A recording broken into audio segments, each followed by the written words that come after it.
This is the Nathan, Nat and Shaun podcast. We got the man with the mullet, Ned Brockman, in the house. It's good to have him back in WA because, of course, he started his run from Cottesloe all the way over to New South Wales and finished after 4,000 kilometres. Yesterday was the anniversary. 46.5 days. Yesterday, anniversary. It's good to be here, guys. Thanks for having me. Wow. Hey, to celebrate the anniversary, tell everyone what you did this morning. Yeah, we did a 10K run at 4 a.m. down at Cottesloe Beach. Just About say what 200 plus legends rocked up. We have Ubers here. Yeah. They don't come quickly. It'll take 20 minutes. So, Ned, you just put it out on Insta that you're going to be doing this? Yeah, yesterday lunchtime, I just put a story up, said, "Oi, everyone, 4 a.m. Cottesloe 10K run, get down." And 200 people turned up. Yeah, I don't know the numbers to be perfectly honest, but it looked about 200. It's like that fish you catch. It just keeps growing. Yeah. Oh, 250, So 300. 7 Don't you people wish turned at the end of that Instagram post it was like $10 each? Nah, mate, it's all about community. No money No, here, it's no nice. money. Oh, that's why he's How such a good your guy. life has changed. You've got your book out, Showing Up, and Yep. we'll get into that very shortly. But Yep. your life from a Sparky, now you're turning up to cities around Australia where you can put something on Instagram and people are showing up to be a part of it with you. Yeah. Let's stay with your life as a Sparky here. We just learnt something really interesting. So I asked if you're a qualified Sparky because, you know, it's always great to meet one and then tell them what you need done at your house. You said you're not quite qualified. What happened? Yeah, I just I finished the run and I still had 3 months to go, and I remember I was pretty cooked from the run, so I reached out to my TAFE teacher and said, "Hey mate, can we just extend it?" And he goes, "Oh no, we can't. You'll have to go back and do a whole another year." And I was like, "Well, come on, mate. Like, how about we can work something out. I just raised I'm a 2.6 national million hero. for charity. Yes. Like, I want to, if we can kind of leverage that a bit." And he goes, "No, absolutely not."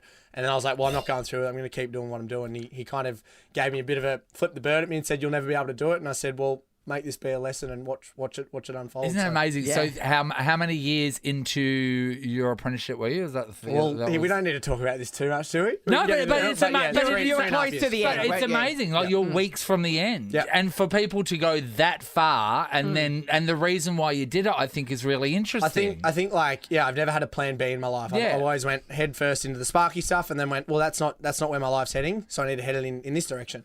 And yeah, it's a risk, absolutely a risk, but life's fulfilling when you have to go into a bit of stress, have to work and earn things. You know, nothing that falls in your lap is worth having, right? Well, Like, it's on you the need back to- of your book, isn't it? Yeah, get uncomfortable because Yeah. if you either grow or you learn, right? You win or you learn, and that's what I'm all about. And there's Sparky's always going to be there. There's always going to be lights to fix. Yeah. I tell you though, it seems to be a generational push because the younger generation these days, they're willing to take more risks and they don't worry about, what people traditionally think is setting yourself up for the future. So I think it's fantastic. So brave. I hope I'm setting myself up for the future in other ways. I don't know if Sparky's probably going to get me there as No, much as but this you will. are. Yeah, we got a few sponsors on board. We'll get to them a bit later on, but let's talk about the run itself when it started. You started here in Cottesloe, off you went.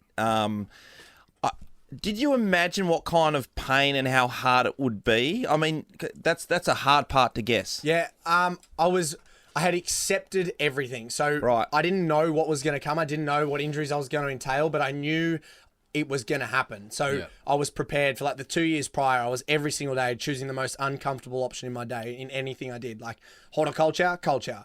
Longest or shorter way home, longer way home. I would just choose the harder option every single day. So when I got to the run, I was like, whatever happens to you, you're ready. Yeah, And okay. so regardless of, I had accepted the pain. The price tag was the pain, the lack of sleep, the road trains, the stuff that really stuffed me around. And that was okay because I accepted it. And So when you every did single day it, was just were like, you prepared for it? Like, was there something thrown at you that you thought, I did not see the this road coming? trains were pretty rattling. Like every 5 minutes, they're They're just going. big, aren't they? Yeah, big Yeah. time. And the ones with the headwinds- livestock on the back of them. Oh, they wouldn't be shit. doing Bit of pushing shit on the the face. livestock Yeah. Yeah. Did you nearly get run over at any stage? I got clipped a few times on the arm. Oh, Yeah, where I was a bit delirious, but that was probably me wanting to veer into them because I was in that much pain. so you had to have injections and things in your feet and stuff, didn't you? Yeah, I got a pretty severe injury day 11, day 13, had to get an injection, drive 14 hours to get it, come back, run again. So it was a pretty wild little journey, and it's all in the book. It's all very exciting. But yeah, I'm glad I'm here to live to tell the tale. Do we get to read? No. Oh, clearly we get to read about the maggots in your toe. So how did that come about? Yeah, look. Apologies That's if you're the having chapter, breakfast. the maggots in my toe. Oh, okay. Toenails peel off when you run a lot. Yeah. Fly flew in on the Nullarbor. 3 days later, woke up like, what is this pain in my toe? Nullarbor Roadhouse. I clipped my toenail, thinking it's an ingrown toenail. Still in pain. I'm going, okay. 40K I ran. Had rain. It was rained all morning. I was like, maybe it's just the water. So I took my shoe off, took my sock off, And I was like, maybe if we dry it out with alcohol spray, it'll be Yes. it'll be good. Sprayed alcohol spray in it, and 5 little maggots crawled out. 5 little maggots. That is so good. Blood-filled, pus-filled suckers. That's Yeah, great. but we see that in Gladiator when Yeah, that's Russell what it's Crowe like. put it on was that probably injury. for the best. It probably Yeah. helped me. my Anyway, God. that was a like, what the hell am I doing with my life? Yeah. Moment, but yeah, pretty cool. That's choosing the uncomfortable ways. Yeah. Like running with maggots in your I'm toes. sorry. Like, when does that happen to someone? That's when you know you're doing something extreme. Not when since the maggots 17th century. set up house in your in your foot. Yeah. foot. And so 46 days Yep. from coast to coast Yep. is an extraordinary effort. Thank And you. it really captured the imagination. Like people do these sorts of madcap things all the time, but yours for some reason really captured people's attention. Yep. What do you think it was about you that stood out? And you got a lot of support. Look, I get asked this a lot, and it's quite a hard thing to answer. And I think the question you have to ask is to everyone else is like, why Ned? Yeah. And I can't answer that for I you. feel like people may see themselves in you. So to be honest, I was being myself. Yes. I Yeah. was truly doing it Yeah. for the reasons I wanted to do it. If I was upset, I was upset. I showed Yeah. people. Yeah. If I was feeling great, I showed people. But I also only started running 3 years ago. Yeah. Like I haven't been an ultra runner, and this isn't my field. Like I just went, I'm going to do something. I'm going to do it hard. I'm going to do it because I want to do it, and I want to help. I want to give back. I want to Yes. make sure I help people who are less fortunate than me. Yep. And Yeah. I think everyone just went, oh my God, I want to be a part of this. I want to see it. I want to feel like I'm helping. You know, we had 37,000 people donate, which Yeah. is absolutely incredible. So it was astronomical you were numbers. raising money For for homeless. homelessness. Yeah. Yeah, extraordinary. This is the Nathan, Nat and Shaun podcast. We were in Sydney for the ACRAs on the weekend.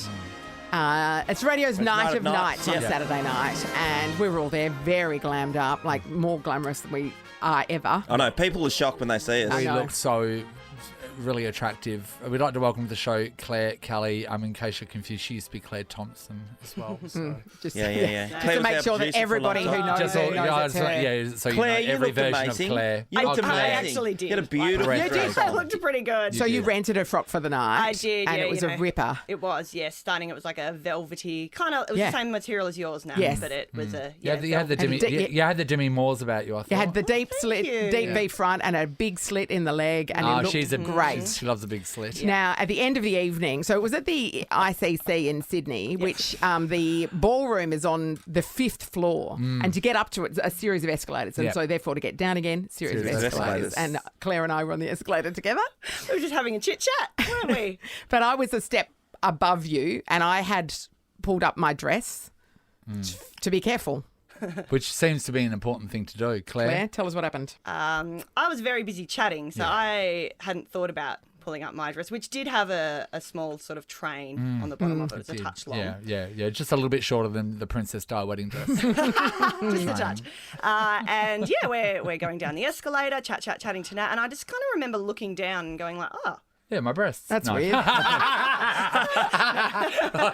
going, oh, I think my dress might be stuck. And I feel like it took me a little while to really. Yes. I kind of went, oh, And by then we'd- HIT, bugger, it's stuck. Oh, And then we've out. hit the bottom. We've hit the bottom, and Because the escalator it's still keeps chewing going. more. it's Yes. still not going. It's like, And I'm thinking, you know, you're picturing that moment where people are stripped of their clothes. Yes. Yes. We've I've all got seen stakes it. on under this. I don't want everyone to see.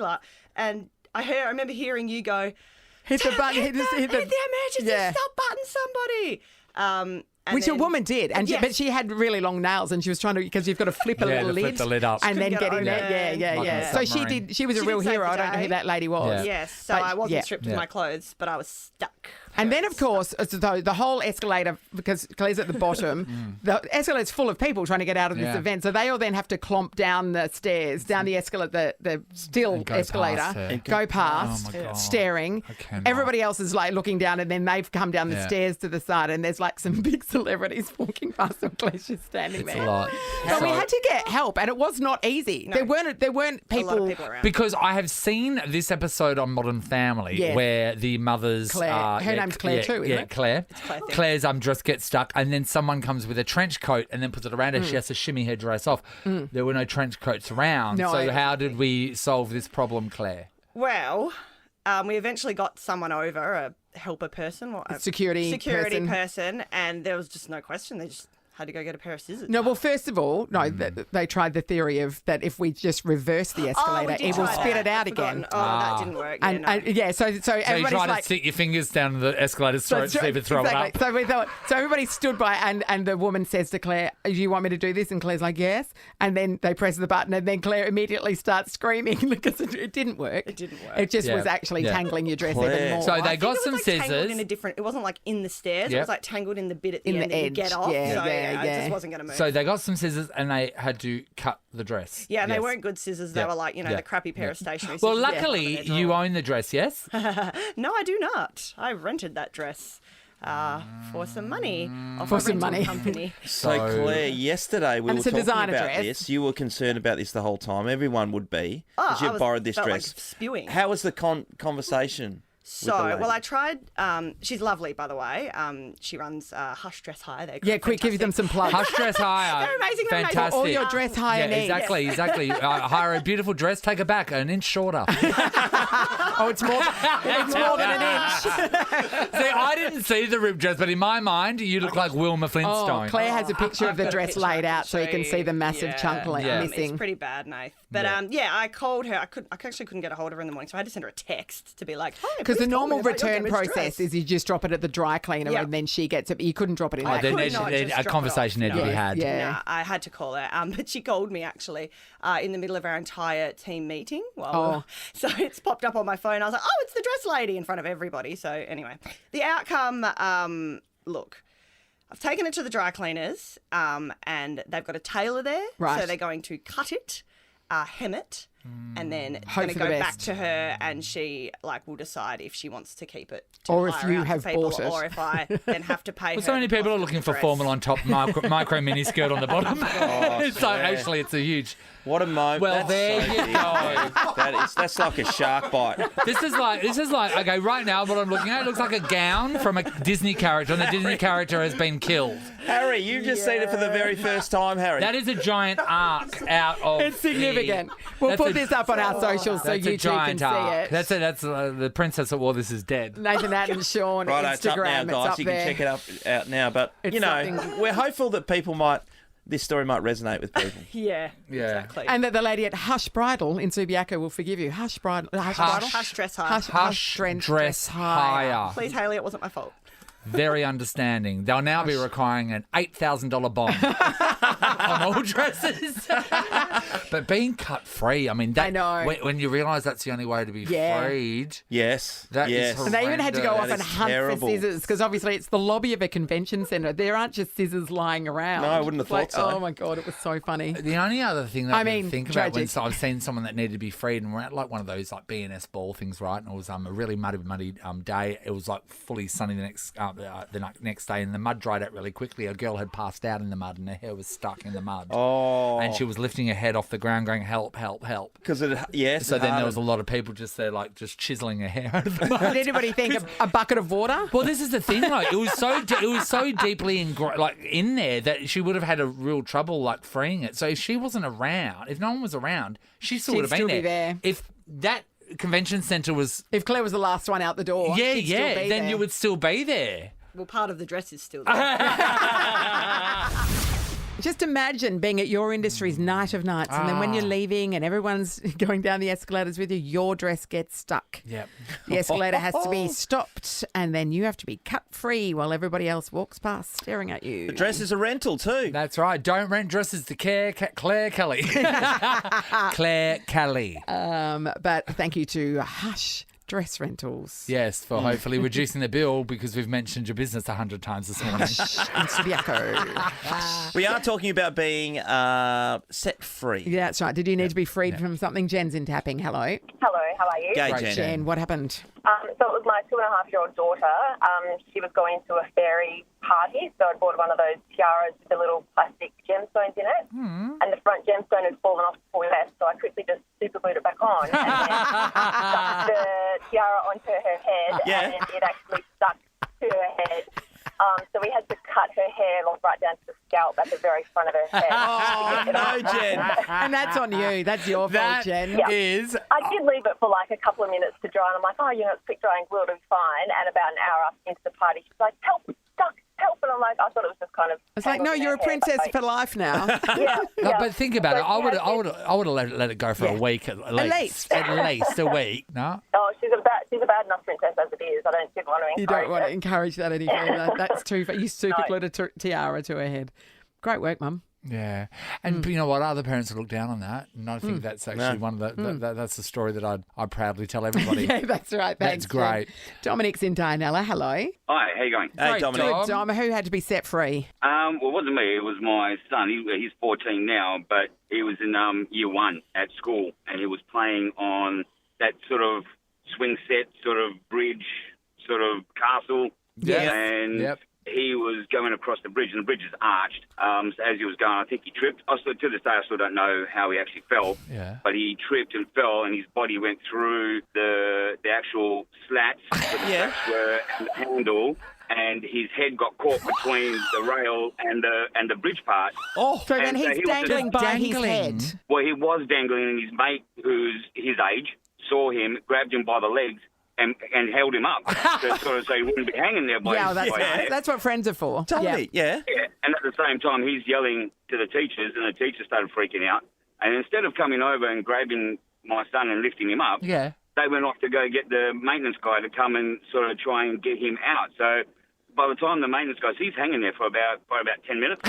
And Surely you just sort of pulled him out the way that he went in. Surely. well, this is the point. I still don't know what actually happened. I'm just now, blocked it out. But the maintenance guy came over with the drill. He had to take all the slats off to get some space. Yep. Once they got the space, then they dropped him down into the sand. And, we didn't find out until he got home, and he's got these marks on his neck. Yeah. I said to him, well, what happened? He goes, I fell, I tripped, I slipped, and then I went down the gap. I was hanging there by my neck. Such and such was holding me by the legs until they freed me. And, yeah, that's it. And then I went, my God, Dom. sorry, wouldn't you have?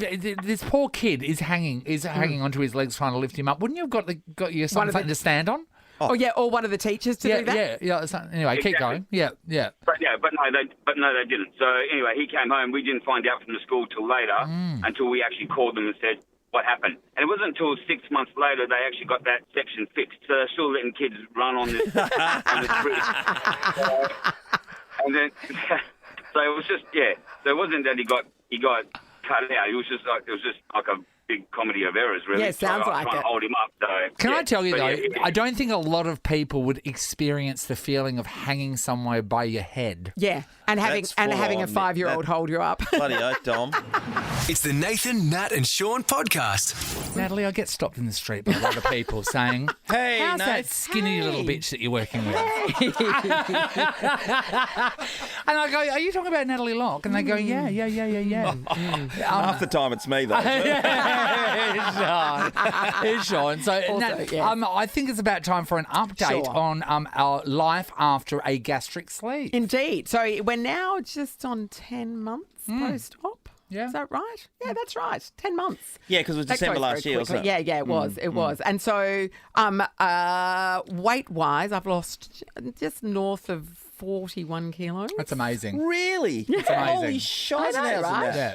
You know what I enjoy? Seeing you every morning eat Australia's smallest bowl of food. We do have these little bowls here in the station that are actually supposed to hold Like a pinch bowl. snacks for Maybe people in the peanuts, kitchen. Yeah, like it's a small bowl. Yeah, like you can fit 12 spearmint leaves in it. And that's what I have my breakfast in. And it is. And then Shaun comes in with like a salad bowl full of food. And it's like, there is a big difference. And Yeah, that of is the course. main difference. It's literally the volume of food that I can eat now is greatly reduced. So for me, a bowl, basically a 1-cup bowl is enough. Like I feel full after that. And so as a result, you're just not eating anywhere near as much as you used to. Guys, she is single, and by the sounds of it, it'll cost $7 to take her out for dinner. Well, this is 100% a very effective way to address the cost of living crisis. Is my food bill plummeted? Yeah. Plummeted. But I guess the other thing, apart from everyone commenting on how great you look, how do you feel? Oh, no, I feel really good. I do feel really good. And, I mean, people say, do you have more energy? It's like, no, I still have to get up at 4 a.m. So that is a real energy vampire. But when we're on holidays, I feel like $1,000,000. Yeah, that's great. Yeah, it's really good. And yesterday I was I bought some new jeans, and because this is the problem, right? Yeah, because you're shrinking. So every time you buy new clothes, you've got to be prepared to say goodbye to them because you're on your journey still. Jeans-wise, I've just been buying them at Target, and there's one particular design that just suits me. That works well. So and they're like $40, so it's a bargain, right? Yeah. And so yesterday I bought a new pair because my old pair we're starting to get a little worn out.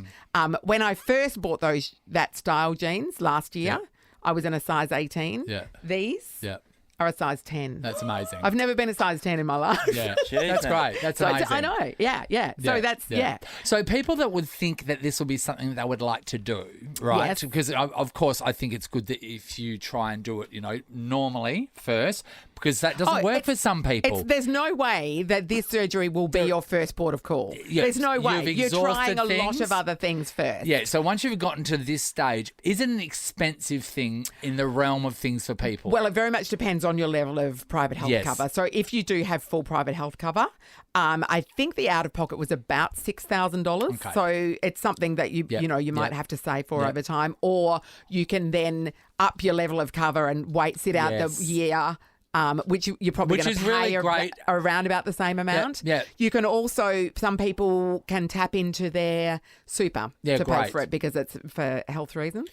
What if anything, is there a negative to go with it? Because this has been great. I'm acutely aware that I had a very good experience. So even the night after the very, that night of the surgery, I never had any pain. Yeah. It's not the case for everybody. So even like the next day, you're a bit ginger because you've had surgery and you've been cut open. You have 5 holes in your abdomen. Yep. But I never felt that I suffered much at all. It's hard work for the first few months because you have to adjust everything.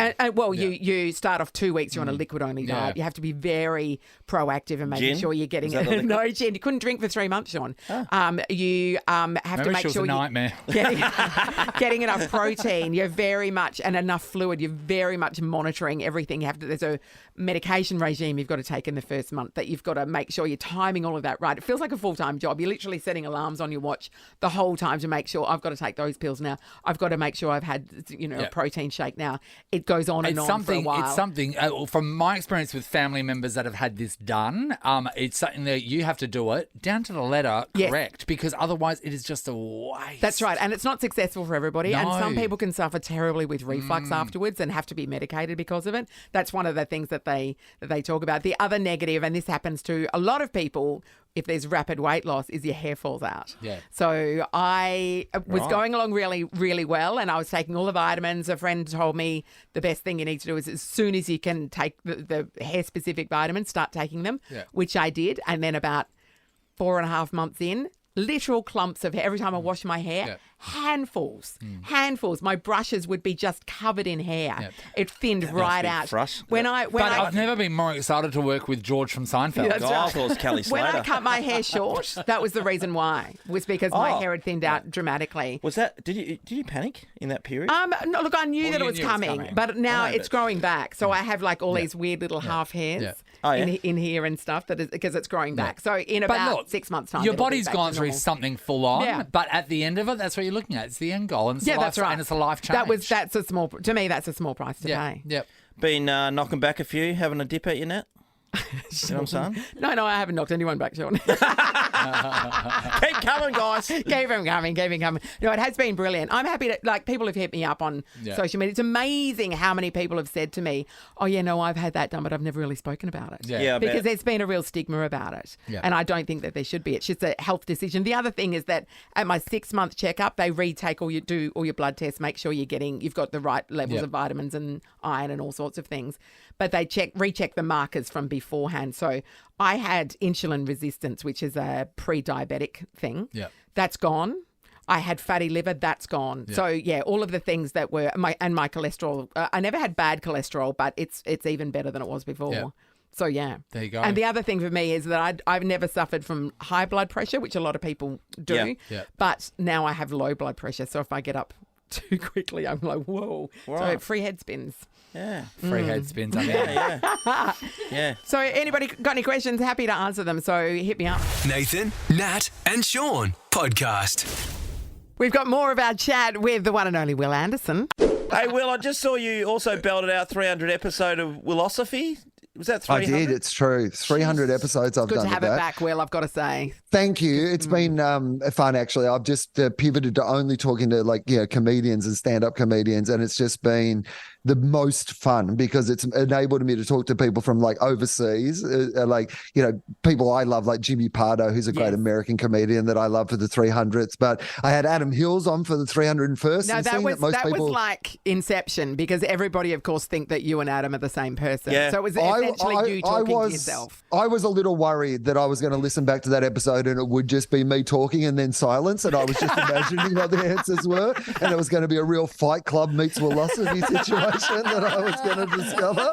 But two separate people, you can see it. But what I love also is I get to talk to a whole bunch of new comedians, emerging comedians, people on the way up that people might not have heard about yet. Western Australia's own Brett Blake is one of my favourite recent episodes. He tells this incredible story about an incident he was involved in Western Australia when he was a kid, and it's like one of the most compelling episodes of Willosophy I've ever done. So, awesome. I loved it. Hey, Will, everyone right now is just dissecting what happened with the yes vote, or how it turned into the no vote. The no vote, yeah. And, they're saying how we got there and the mistakes that they did with the marketing and all that sort of stuff. What's your opinion? Well, I mean, I work for the ABC, so I have to be incredibly balanced about this. In fact, the ABC took the balance so strictly that I voted yes. Adam Hills had to vote no. B1 voted yes, B2 voted no. That's weird, but a progressive no, B2. That's, what about Jemima and Hamble? Hamble is a no voter. Jemima was a yes. Mr. Squiggle, swinging voter, of course. Anyone can pull his strings.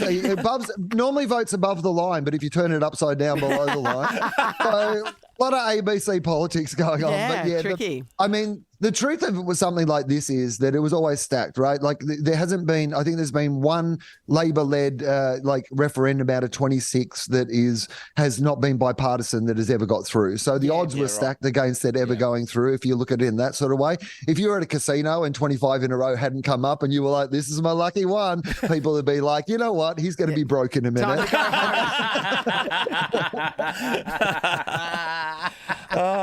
My favourite thing about the voting was you weren't allowed to wear the slogans into the voting booth. Did you see this story? No. You weren't allowed to have a political slogan on your T-shirt because when you're in the booth, people could be influenced by that. And I love the idea that you've had 6 weeks of the campaign, all the ads, all the commentary. You've walked past all the people giving you how to vote, and you still haven't made up your mind until you just look at someone wearing an Optus T-shirt and go, okay, yes, I guess I'll go with yes.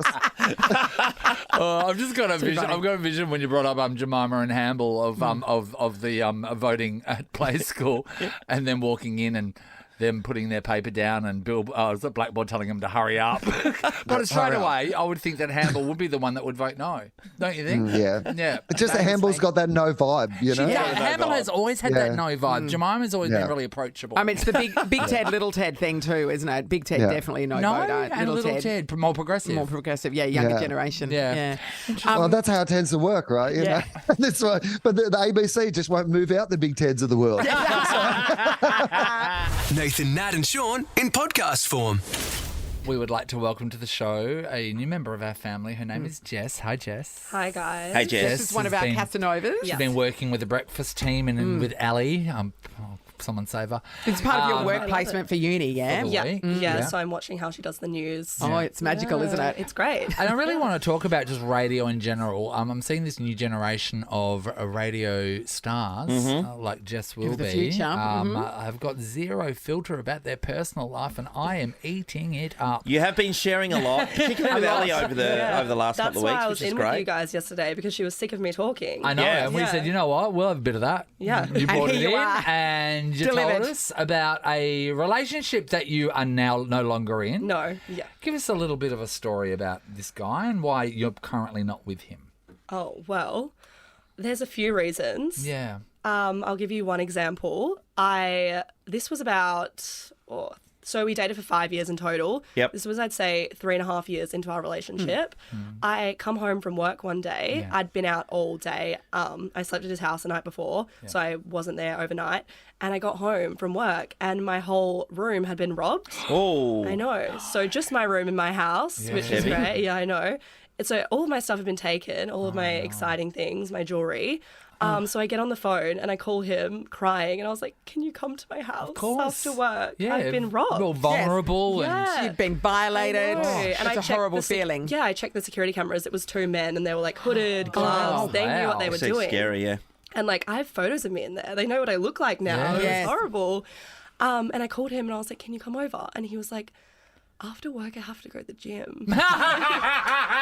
How long did you go out with Shaun for? I would 100% say that. So I mean, really it's go great to in the a gym, crisis. and then to you would have said, no, I mean, come on, like, Yeah. I need you. And Yeah, I was like, after the gym, he's like, well, you know, I have my nighttime routine and then I have to get up for work. And Got it's to put some moisturiser on. Yeah, I'm like, well, it was pretty unreasonable of it you. was. To be robbed. To be robbed like I mean, that. he's got his routine. It's not his fault I you know. were robbed. I know. So Why should he have to move his life around for your robbery? You know why they could rob my room? Why? Because I wasn't there. I was staying at his house so they could drop him at work in the morning.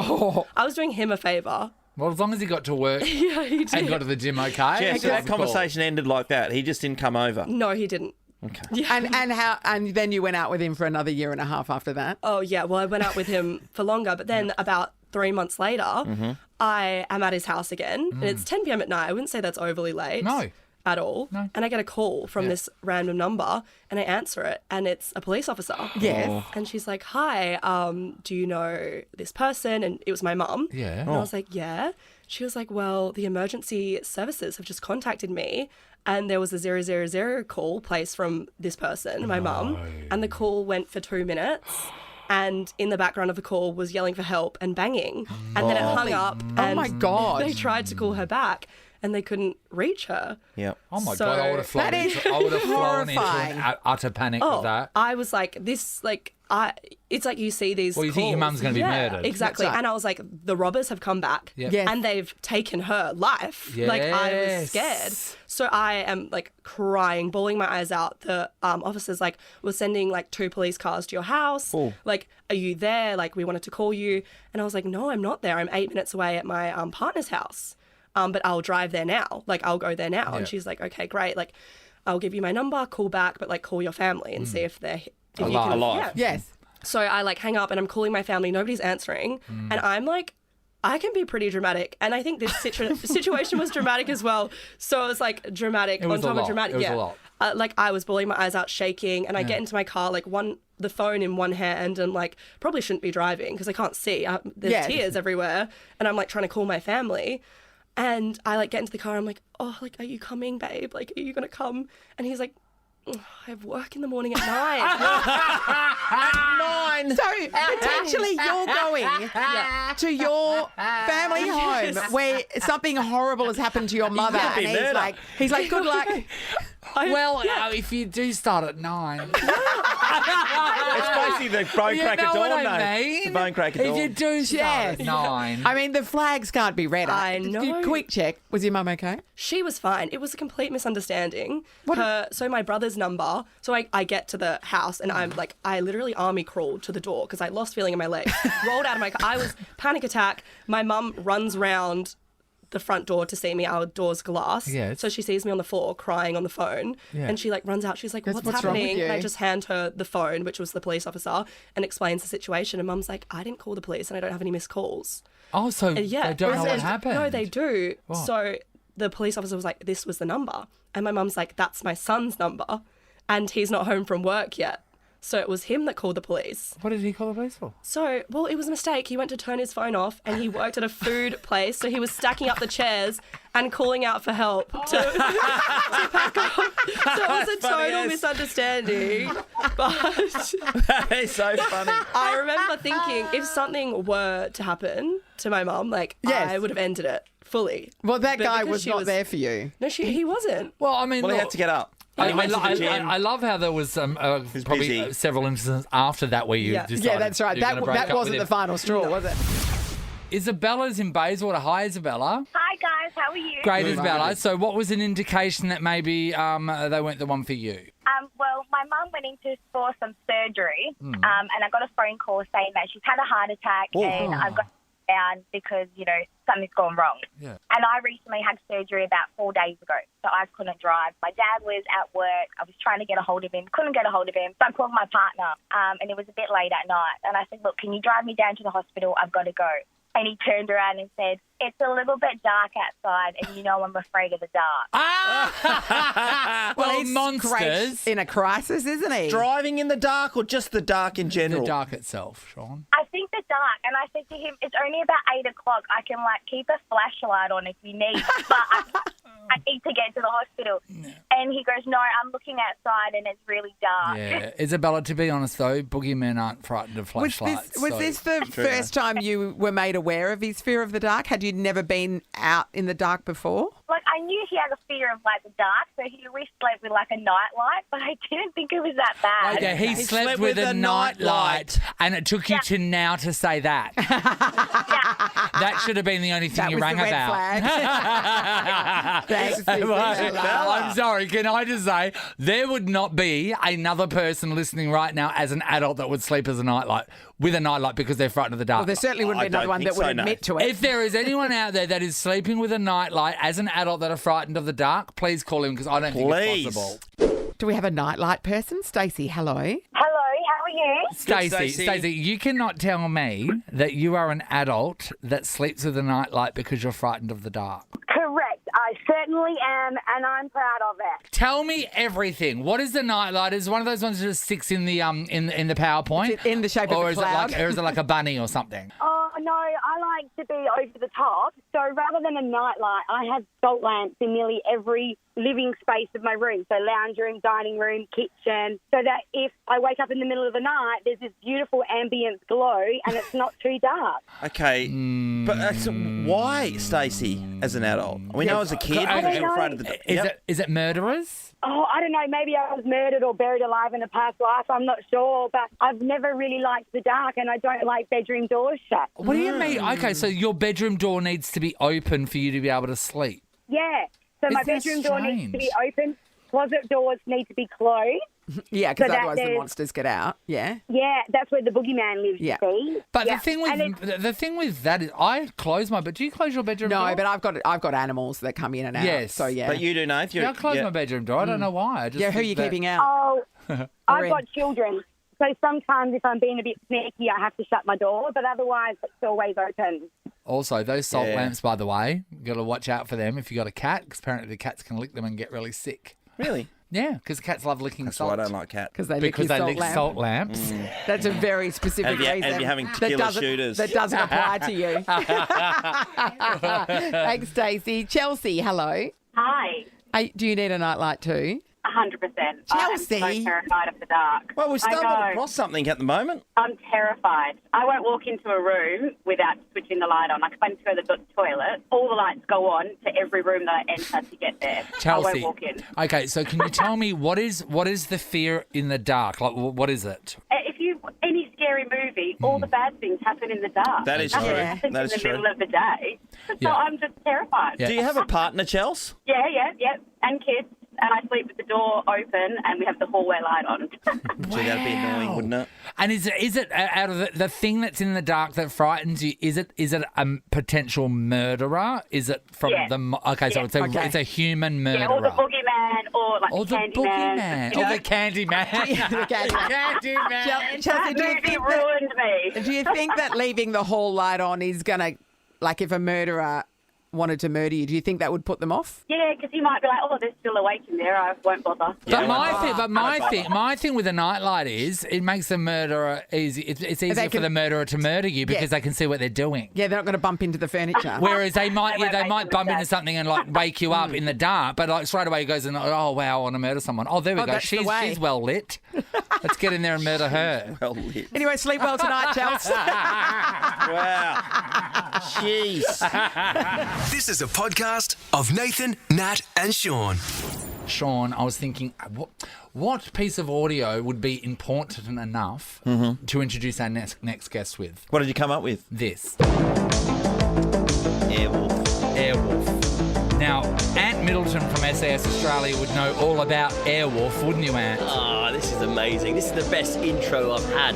Airwolf. You're up and about when you hear it, don't you? Yeah, exactly. Yeah, for people that don't know, in the 80s, according to television, there was an experimental high-tech military-grade helicopter that was stolen and then used by a group of well-meaning rebels that lived in the side of a cliff to fight crime. That's right. It's the story of Ant Middleton. Wow, I love that. I love that. And do you know what? It fits perfectly, right? Because the UK don't want me. The Aussies do. So, listen, I'm happy to float around. Good to go in my helicopter. On that, we were talking just before. People love you here. Love you here. So I'm surprised you don't own property here yet, because you should live where the people love you. Yeah, do you know what? I am going to buy up loads of property, actually. I'm just going to come in Perth? and buy up... Perth, Sydney, Melbourne, Gold Coast. Kalgoorlie. Channel 7 pay me so much. I just need to...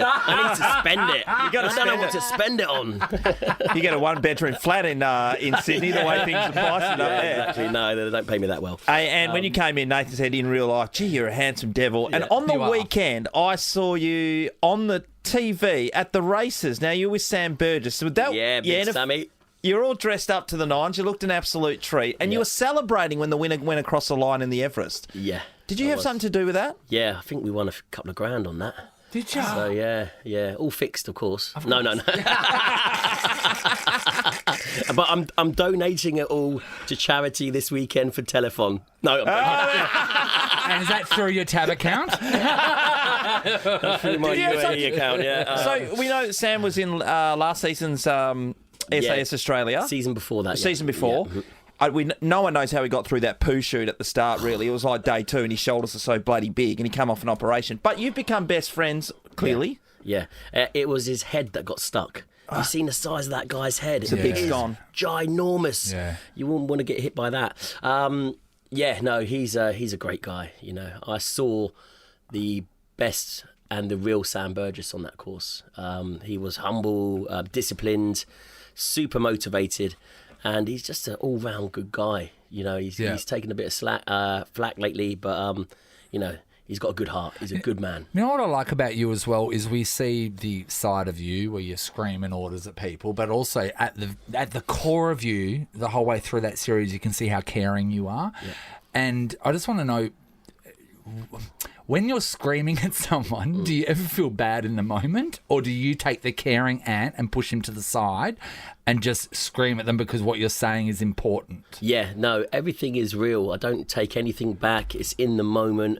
I don't think, right, I've got to get in someone's face because it makes good TV. Yes. I'm genuinely there in the moment with them, hyped up as they are. You know, I'm just as hyped up because I've just done the example. You know, I've just led by example. Yeah. I've just done the task myself. I've shown them how it's done, and then I get in the moment with them, and that's where we get the raw emotions. That's where we get the real them. You know, when I'm in the moment with them, I can really identify the chinks in their armour, you know, their vulnerabilities, their weaknesses, and all I try to do is make them realise that they've got these weaknesses and these insecurities, and to work on them. So I try and develop them in a tough love type of way. So everything is done out of pure intent for the individual. And the way they answer questions too. You get answers from people in that little scary hut. Like Cassie, for example. That people would never have spoken about before. Yeah, there's something in the tea. I put something in the tea. And but you are. You're like an intense new Parkinson. No, do you know what it is? It's... We maintain that shock of capture. We make them realise that they're in our world. You know, it's they've got to surrender themselves to the process, because if they don't, they're going to be fighting against it and they're going to lose no matter what. So when they sort of let us in, shall we say, we go to work. You know, and it's emotions. People, lock away their emotions. And we drain them physically and psychologically in order to get into their emotions and find out what's going on. Because when you're tired and you've got no food and, you know, you don't know when the next thrashing's going to come along, and your guard's down, that's when we go, that's when we home in and we grab their souls. And, tell me all your problems. Nathan, Nat and Shaun is a Nova podcast. For more great comedy shows like this, head to novapodcasts.com.au. Nova.